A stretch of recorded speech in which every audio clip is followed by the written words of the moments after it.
এই বছর অর্থাৎ 2026 সালে সরস্বতী পুজো এবং নেতাজি সুভাষচন্দ্র বসুর জন্মদিবস একই দিনে পড়েছে।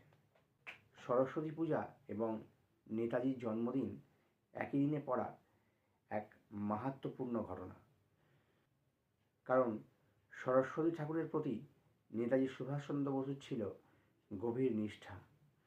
1925 সালে মায়ানমারের মান্দালয় জেলে থাকার সময় এবং 1927 সালে প্রেসিডেন্সি জেলে থাকার সময় নেতাজি সুভাষচন্দ্র বসু জেলের মধ্যেই মা সরস্বতীর আরাধনা করেছিলেন।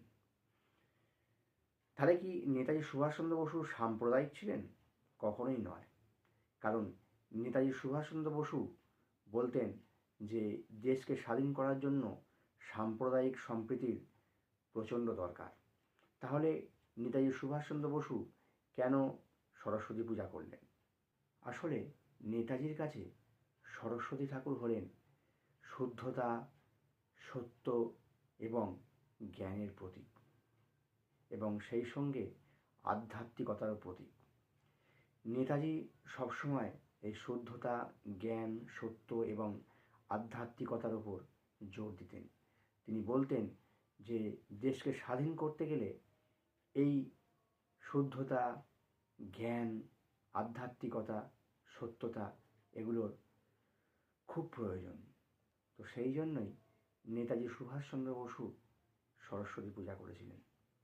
তাই সরস্বতী পূজাকে কখনোই সাম্প্রদায়িকতা বা ধর্মীয় বেড়াজালের মধ্যে জড়িয়ে ফেলা ঠিক নয়।